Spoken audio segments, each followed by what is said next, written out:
Hi, everyone. I'm Dr. Joel Hunter, host of Power Talks, empowering you through the voice of truth. Now, in today's program, this is going to be interesting for me. We have two people who generally deal with those who have been marginalized because of financial challenges, of the cycles of poverty. And so we want to kind of call on their expertise and their experience. This is Eric Gray, who is the Executive Director of United Against Poverty Orlando. It's a significant ministry in downtown Orlando.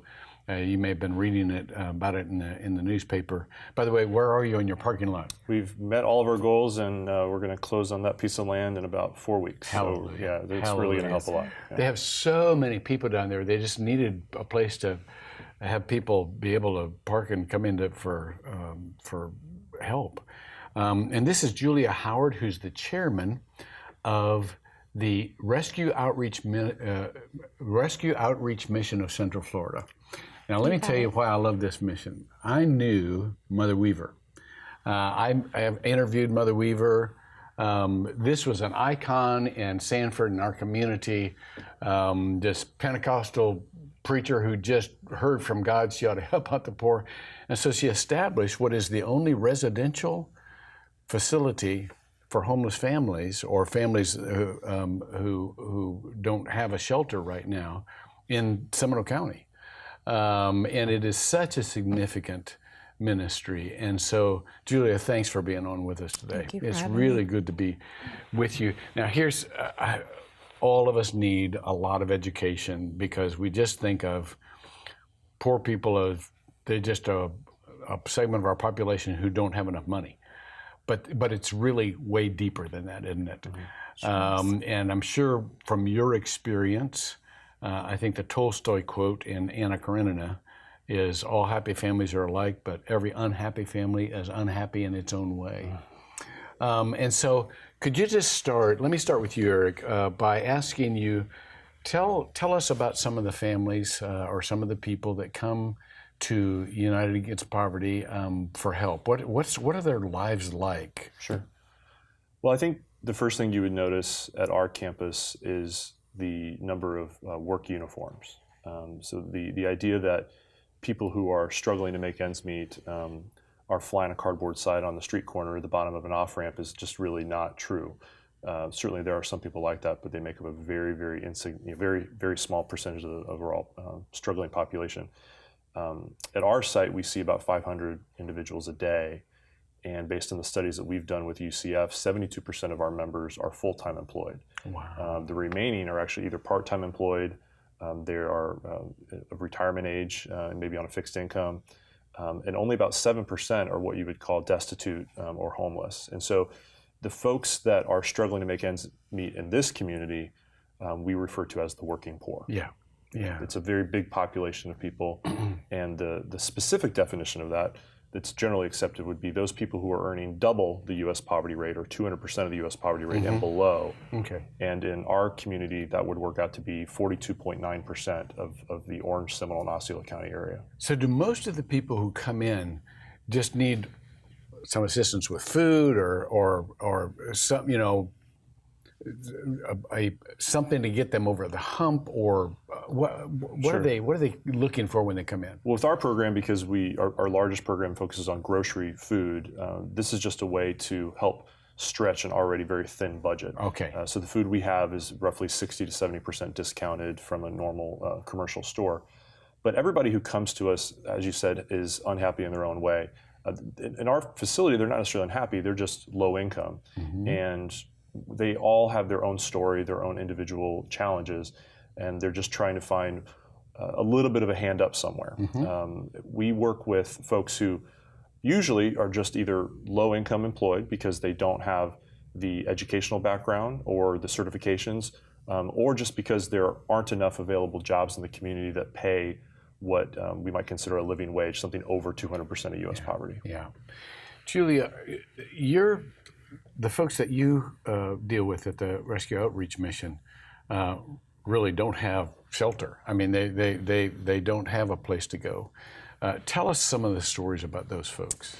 Well, when I first started serving at the shelter, I can tell you that my image of homelessness really changed. I walked in and I just wanted to serve, and I noticed that it was a family that I recognized from my children's school. Wow.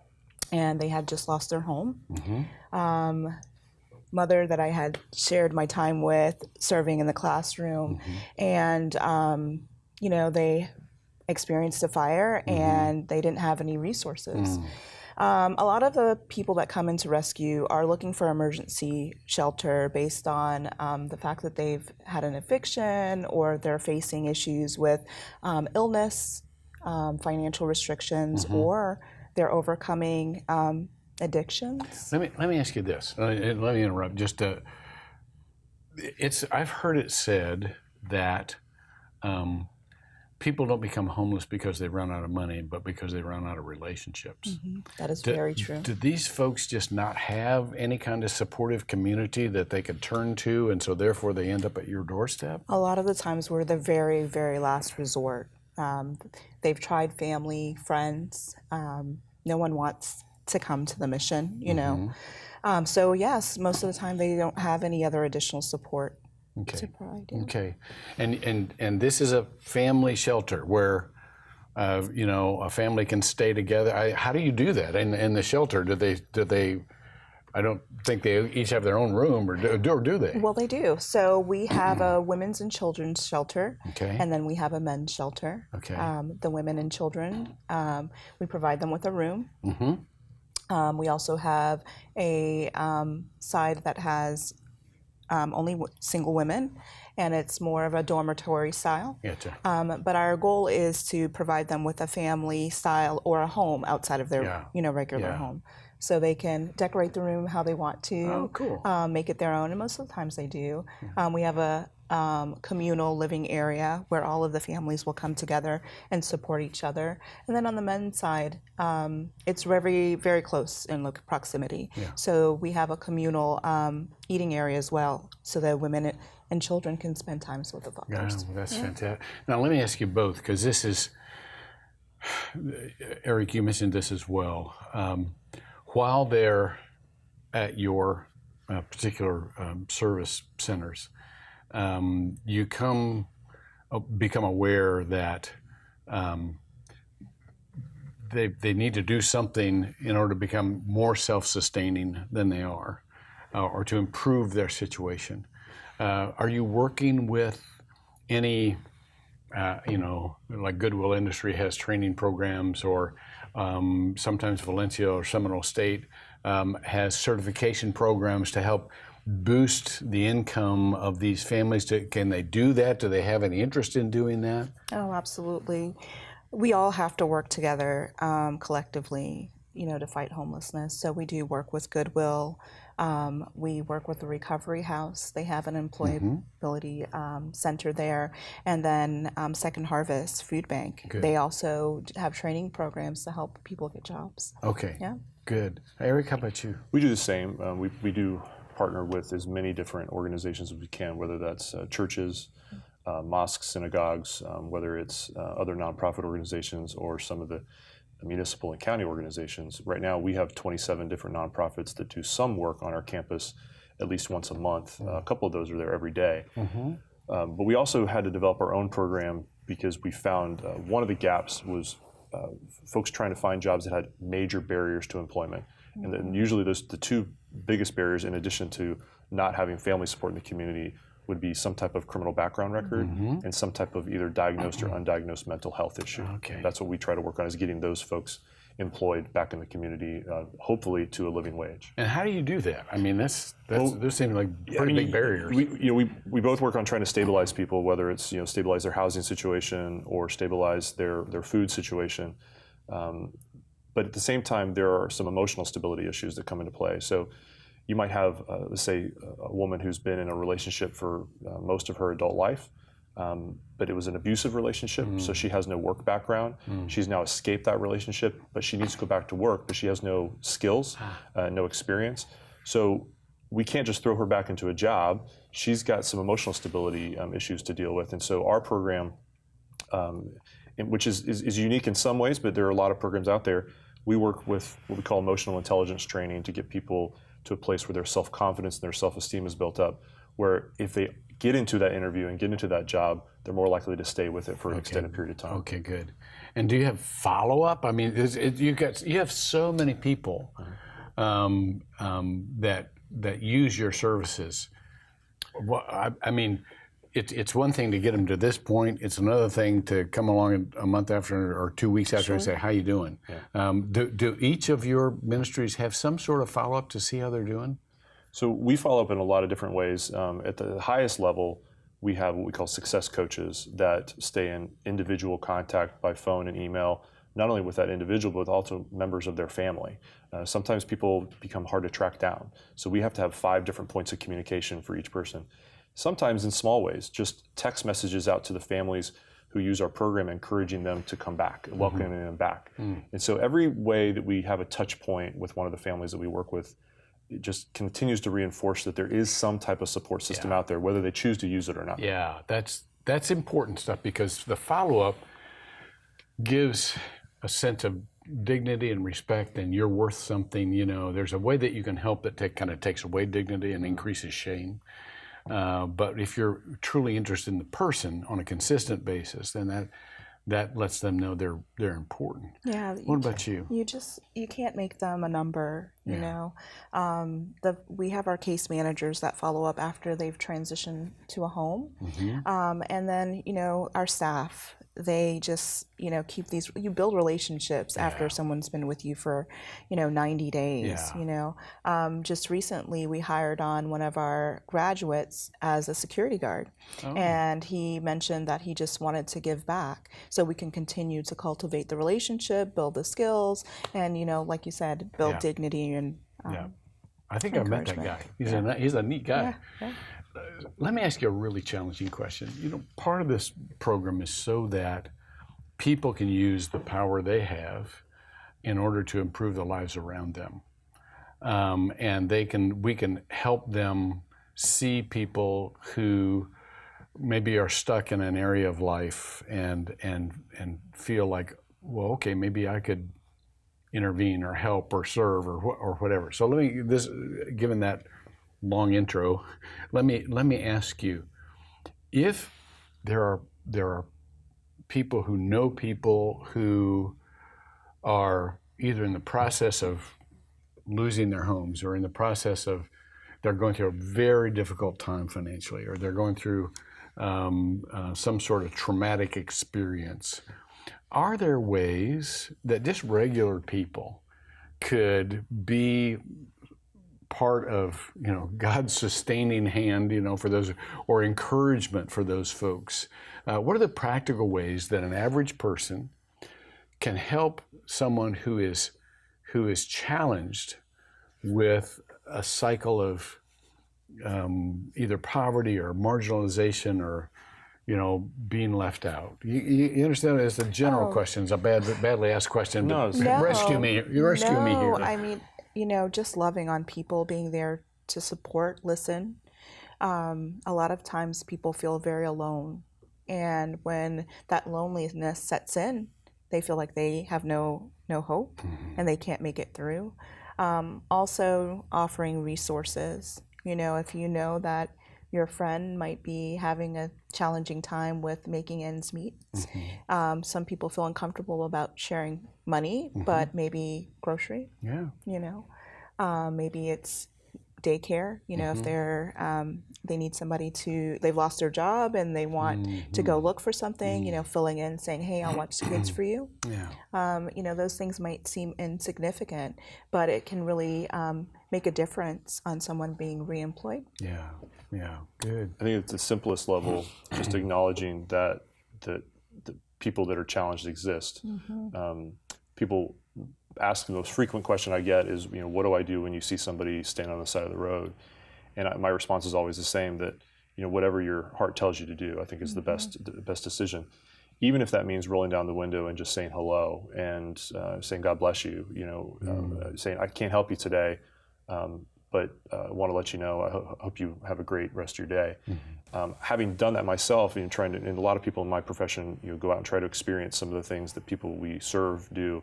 Having stood on the side of the road and held a cardboard sign, you get that experience where people, what really impacts you is the So number of people who ignore you. You did this? Oh, sure. You A stood couple of on the times. side of the road with a cardboard sign? Of course, yeah, a couple times. Downtown Orlando is probably the most significant. We used to, actually, they just ended this, specific areas where you can stand. They were marked off in blue lines. And what really strikes me and others that have done this is the level to which people just absolutely ignore those folks walking by. Not that we're obligated to pay attention to every person that we see on the street, but when you see people going well out of their way to ignore, I can understand why when I've asked people, what do you want people to respond to you, they say, just want to acknowledge us. That's at a small level. At a higher level, I think it's finding something that you can do on a regularly recurring basis to participate at your own level. That might be something as simple as once a year volunteering at the local rescue mission or volunteering with your church once a year. It doesn't have to be an everyday thing. And I don't want to sound like an NPR ad, but that idea of the price of a cup of coffee type of notion is important. That little donation of time. But if you do it regularly and you stay consistent with it, it can have a massive impact on the community as a whole. Let me just make a couple of suggestions here, because as you're talking, some things come back to me that I've learned from other people. One is, for those who are standing with a cardboard sign along the side of the road, even if many people feel reluctant to give money because they don't know the people, they don't know where it's going to go, and they may be enabling somebody with it. But if what I have in my car is a plastic bag with a bottle of water, a couple of granola bars, and places a list of places, and you can go to Community Resource Network if you want these lists of both Seminole and Orange County of places where they can get more specific and long-term help. The other thing that I'm always tempted to do when I'm walking down the street and there's somebody, I'm always tempted just to throw in, some money. But to stop, as you were saying, Eric, and just to engage in a brief conversation. Where are you from? What brought you here? Everybody's from somewhere. And to be able to just engage them as a person has huge payoff. I've not worked in the area of social services for my entire career, but the idea of stopping to speak with someone has certainly got to be much more comfortable for me in my years working in this side of things. And I find myself doing that on a regular basis. I feel some obligation to stop and talk with folks that I know others aren't. And sometimes the conversations are incredibly interesting. Sometimes they're not. And sometimes people want to talk, sometimes they don't. I've never had an uncomfortable occurrence with anyone where you just felt that this is not the right thing to do and stop and chat with somebody. Really oftentimes it doesn't necessarily feel like you're accomplishing anything, but sometimes it does. And we have the same thing we have a card that we give out that gives people $10 in free groceries at our site, no strings attached, a little map on it. And so there's a lot of services like that around the community that people can have in their card to hand out. That's fantastic.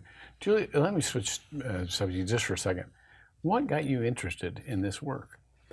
Well, so I work for Farmers Insurance Group, and I sit on the executive team for our Women's Inclusion Network. And one of the things that we encourage our employees to do is to build leadership skills through serving in the community. So I was looking for somewhere to serve for the group, and I live in Sanford. And I know the mission, so I said, let me see if they needed any help. So they were working on one of their signature luncheons, and I start serving on the committee for that. And then I just observed the love that was going through the mission, and I met Sylvia, Mother Weaver's daughter. And I was just drawn to the place.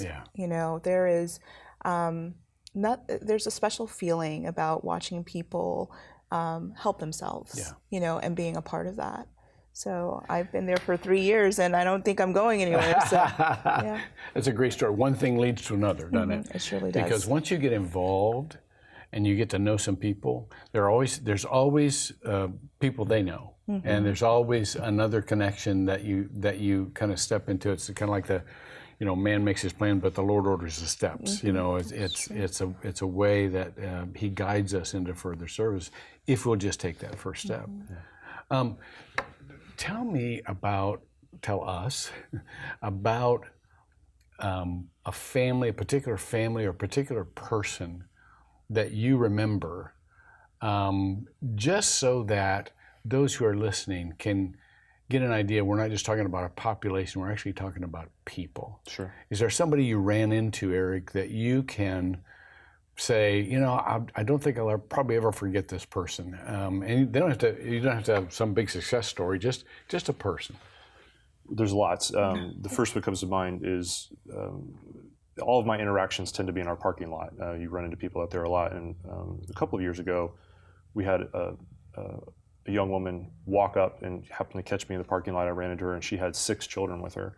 And they had all been dressed up in their school clothes, ready to go to school. It was the first day of school in our area. And they looked pretty tired. And it was because she'd had her car repossessed and had left her purse in it. They had just moved into the community from Georgia. It was their first week in town. And she had missed a payment on her car, and they repossessed it. But she had walked, she and her 6 children, to our site about 4 miles, just so she could use a phone. And we really connected with her to the point that we helped her, move furniture into her house from work we did with another great nonprofit called the Mustard Seed. We helped her find, the housing to begin with. She had a job. She was working. Her kids were going to school. But the idea that she would walk 4 miles because she knew nobody else in the community, couldn't get a ride, couldn't afford anything. And then, so we've stayed in contact with her over the years. What's really striking about her particular story is that it's in no way unique. I've run into multiple dozens of people in the same exact situation, single parent, multiple kids. They have a job. They just need a little bit of help because they don't have anybody in the community that supports them. Yeah. Julia, what about you? I think, there are so many. It's hard to choose just one. But I think what really touched my heart is walking in and seeing one of my classmates, someone that I had shared plenty of time with, very successful in high school, went through some hard times, relocated to Georgia, didn't have a very strong support group up there, came back, and their parents had been deceased, so they came back to nothing. And I can relate. We're the same age. We had a lot of the same social constructs. Let me interrupt. That had to be so weird. It was. I mean, weird for them and weird for you? Well, when you are in this type of environment, I think it's initially more uncomfortable for the person who's in the shelter. Yeah. So you have to really take a lot of effort to just make it normal. Yeah. Right? Yeah. So we just had a conversation like we would normally have a conversation in high school, Yeah. And, I asked, what brings you here and what's going on? And she shared with me her story and just kind of shared with me how the mission was helping her find a job and just providing support. Knowing that there are a group of women, the residents and the employees that were there and that cared about her. Yeah. And, she transitioned into her own place. We still keep in contact. Oh, good. Yeah, it's really great. Good. So, I personally see how these, organizations help support people that are just normal people like you and I. Yeah. They don't have any background stories like we think homelessness looks like. You said earlier, I find that just sitting and listening is probably the most important thing we do. Absolutely. And we work with all kinds of high-level, activities, but the most important thing we ever do is just sitting and listening to people. Anybody can do that. I agree. Oftentimes, as a guy, I'm wanting to try to fix the situation right away. Right, yeah. That's been a big learning curve for me. Just sitting and listening Yeah. is probably the most significant step that we take. Yeah. Well, they don't want you to fix their problems. I think that's another preconceived notion. Most people want to help themselves. Yeah. They are looking for a hand up and not a handout. Yeah. And they just want to feel like they're contributing, to their... And they need to know their options. A lot of times absolutely. people don't know their options. The first place they'll go is a local church. And while we have hundreds of churches in the area, we have hundreds of thousands of families that are struggling. I mean, there's 330,000 working poor households in our community alone. So the churches are outgunned, and outmatched, and they can handle, the occasional request from folks, but with the requests they're getting normally, they're just well, and overwhelmed. I can say from being a pastor for 47 years, most churches have no idea what to do other than hand them a bag or a bus pass, or they usually refer them to professionals who are but the church could be a lot more educated than it is on how to help, because that is the place where you should be able to find a group of people that surround you and love you for who you are. And so we have a lot of work to do in our faith communities as well. Well, I hate this. We're out of time already, and this is way too.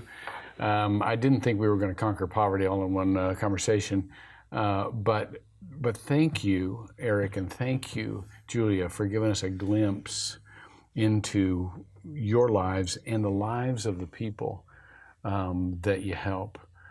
I want to just say to those who are listening that it's important that we do what we can. If you're a person of faith, you remember the words, love your neighbor as you love yourself. What you would want done for you and your family, we need to do for others, at least to some degree. And that comes in two parts, as we were saying. The first part is do what you can with what you got where you are. You don't have to solve the world, but just any incremental step that you can take.